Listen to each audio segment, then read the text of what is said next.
mascota. Hoy nos acompaña la veterinaria María Moreno. Muy buenas noches, ¿qué tal? Muy buenas noches. Bueno, importante, ¿no?, el hecho de poder disfrutar de las vacaciones con nuestra mascota, y hoy vamos a dar algunos consejos. Eso es, sí. Normalmente tenemos que ser responsables de tener mascotas, que hay gente que las cuida durante todo el año y en los momentos de irse de vacaciones, de desplazarse, hay veces que no le puedes llevar en el coche, que no tienes espacio, que los hoteles no te dejan meterle, y sí que hay gente que tiende a abandonarlas. Entonces, sí, incluso hemos visto noticias, ¿no?, les dejan en mitad de la calle, o os encontráis con casos, ¿no? Sí que hay casos, sí, que te traen animales abandonados, y es que es una pena, porque además es una de las cosas por las que también destacamos en España, por el abandono de animales,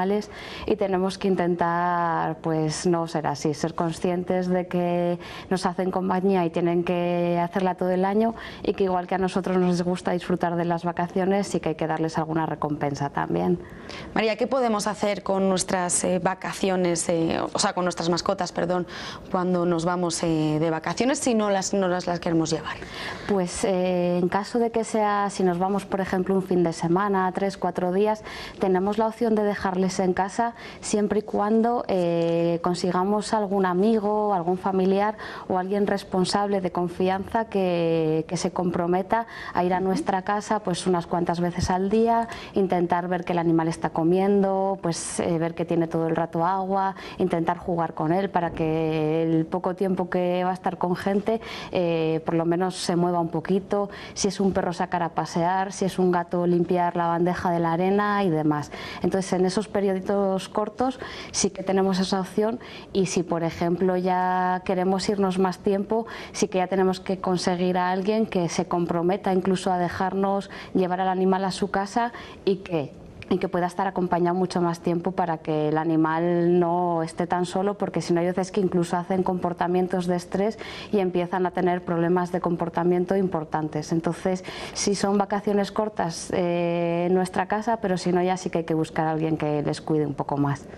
En el caso de que no tengan a nadie, ¿no?, algún familiar, algún amigo de donde dejar esa mascota, aquí en Burgos, por ejemplo, existen guarderías o residencias, ¿verdad? Eso es, si no tenemos a nadie, existe un montón de sitios especializados para eso, e incluso es otra de las cosas que también nunca sabes dónde dejarle, porque hay muchos sitios y te preguntan. Entonces nosotros, aunque la gente te da opiniones, puedes leer en redes sociales, leer en sitios que te comenten amigos, para quedarte lo más tranquilo, lo ideal es ir a esas residencias, ver en qué condiciones están, si son sitios limpios, ver si se adaptan al tamaño de nuestras mascotas, ver si, no sé, condiciones por ejemplo que tengan espacios de luz y de sombra, que se puedan proteger de la lluvia, que no haya corrientes de aire y demás. Sí que son cositas importantes. Por ejemplo, otra cosita es pues ver también la actitud de la gente responsable de esos animales en esos recintos. También otro truco es ver cómo están el resto de animales que les están cuidando en ese momento, y hacerte una idea del tipo de residencia en el que le vas a dejar al animal. Es importante que a veces también los comentarios, el boca a boca, hacen mucho, pero sobre todo, ¿no?, como has comentado, interesarse por esa residencia o esa guardería, porque ahora sí que se lleva mucho personas en casa, cuidar o montar su pequeña guardería, cuidar a perros, y a lo mejor hay que tener también cuidado, ¿no?, con eso. Sí, claro, tú siempre tienes que, por ejemplo, si se lo dejas a alguien que no está acostumbrado a tener animales, siempre tienes que explicarle un poquito, no es muy difícil, pero sí que las pautas de alimentación, intentar no cambiar de dieta, sobre todo cuando no está el propietario,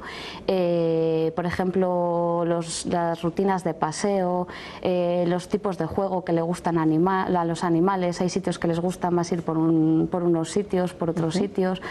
con qué tipo de juego se les suele acostumbrar y demás. Y luego pues igual intentar, si el animal por ejemplo tiene alguna enfermedad, está con alguna medicación, también es importante dejar siempre bien escrito todo, porque si no hay veces que incluso lo comentas y demás, pero lo mejor es escribir todo y dejar bien todas las pautas hechas. En el caso de que se les lleve a una residencia, ¿hay que realizar algún control sanitario, darles alguna documentación? Bueno, normalmente cada residencia tiene sus requisitos, pero por lo general te suelen pedir que el animal esté identificado con su vacuna de rabia sobre todo, y luego sí que te suelen recomendar que tenga las vacunas habituales de parvo, moquillo, leptospira, hepatitis, las vacunas polivalentes que se ponen de cachorro y se revacuna. Y luego, por ejemplo, hay algunas residencias que no lo exigen, pero sí que nuestro consejo siempre es que, por ejemplo, de la vacuna de la tos de las perreras, que es una enfermedad súper contagiosa entre perros,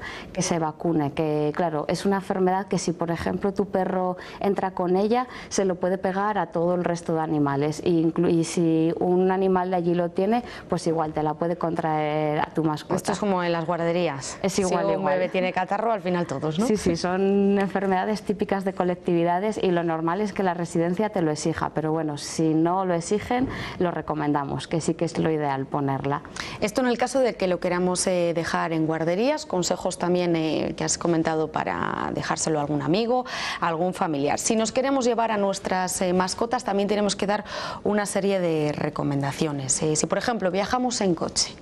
Pues bueno, si nos llevamos a la mascota, mejor, lo va a agradecer mucho. Si viajamos en coche, ya, bueno, más que las obligaciones por ley, que son, bueno, llevarlo en un transportín cerrado para que no tenga acceso a las personas, pero que sí que tenga ventilación, o bien colocar una red detrás de los asientos del piloto y del copiloto para que no pueda saltar hacia adelante, o bien con un arnés acolchado engancharlo al cinturón de seguridad. Y bueno, más que estas tres cosas que son las importantes, también hay que destacar mucho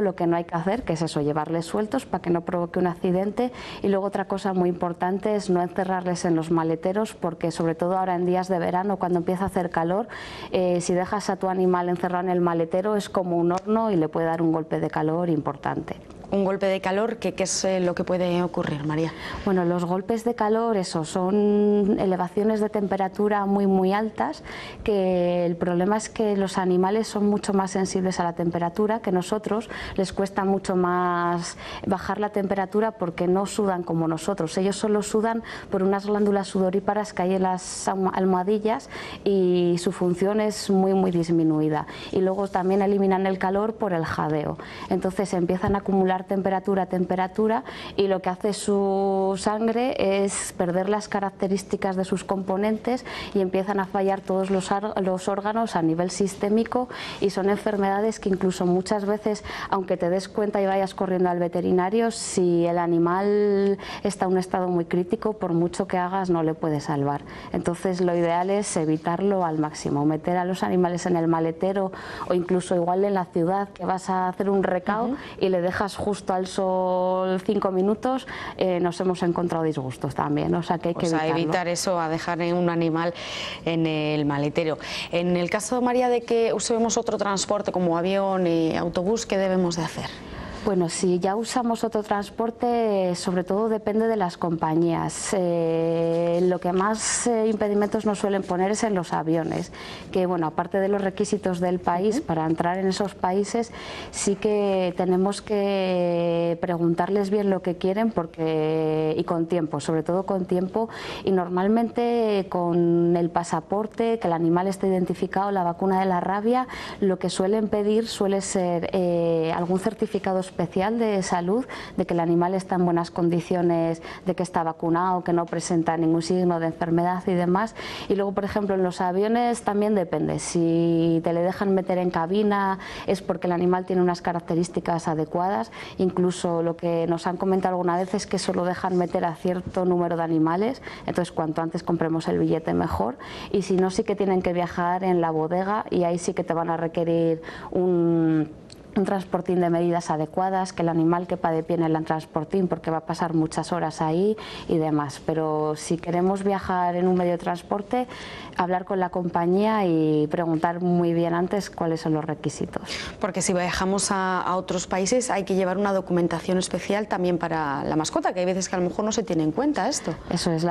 bueno, nosotros ya cuando identificamos a un animal le damos un pasaporte, que la función es la misma que el nuestro, y el de los animales sí que vale a nivel europeo. Entonces, si vamos a viajar a un país de la Unión Europea, lo normal es que con el pasaporte identifica al animal con el microchip, que tengan sus datos coincidan con los del propietario y que esté vacunado o revacunado de la rabia, suele valer. Sí que hay países que exigen o otros que no,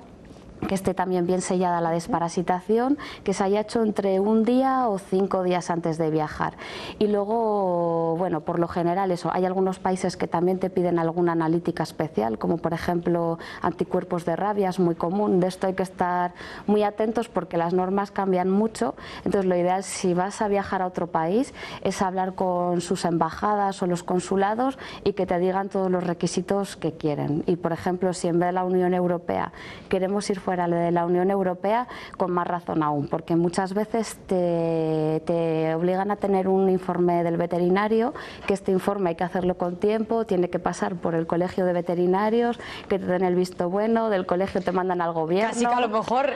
o sea que no nos salimos de España, ¿eh? Bueno, hay veces yo que sí que recomiendo no salir con el de España, ¿eh? Porque es un lío. Porque sí, luego, sí. También, aparte de salir de España, hay veces que también el problema es para volver a España, o sea que también es otra de las cosas que hay que tener cuidado, de aparte de hablar con la embajada del otro país al que vamos, saber las condiciones que nos piden para volver a España, que también hay países que si has estado en ellos te piden también anticuerpos de rabia, por ejemplo,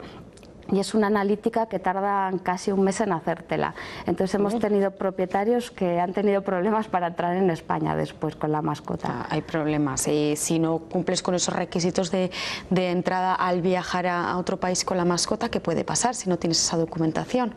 Pues lo que suelen hacer es o hacerte una cuarentena con el animal, que te le dejan, se quedan con él entre 5 y 40 días más o menos, depende de lo que consideren.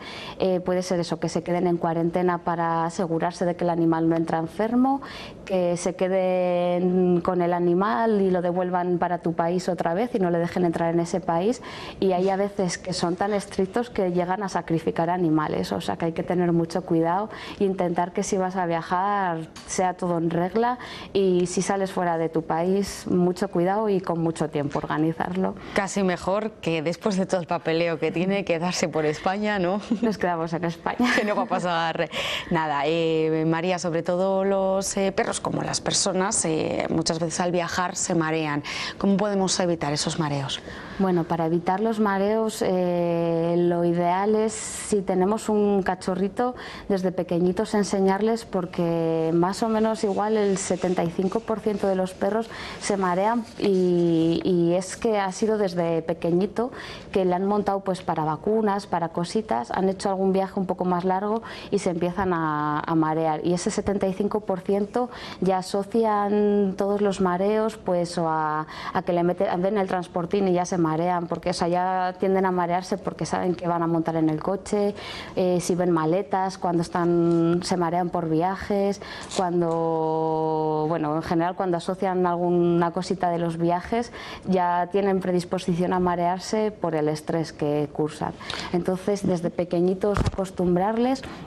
Luego, bueno, si van en el coche hay que intentar también tapar al máximo las ventanas, porque el hecho de que ellos vayan mirando cómo se mueve todo también hace que tiendan a marearse. Luego es importante llevar las ventanas abiertas un poquito o poner el aire acondicionado para que el aire oxigene bien, evitar olores fuertes que también hace que se mareen, hacer que no coman 3 horas antes o así del viaje para que tengan el estómago vacío, hacer paradas cada poco tiempo para que beban agua, y si son situaciones muy extremas, preguntar a tu veterinario, porque sí que hay pastillas o que te inhiben el vómito o que te relajan un poquito a la mascota para que por lo menos no tenga tanta sensación de ese vértigo y ese malestar.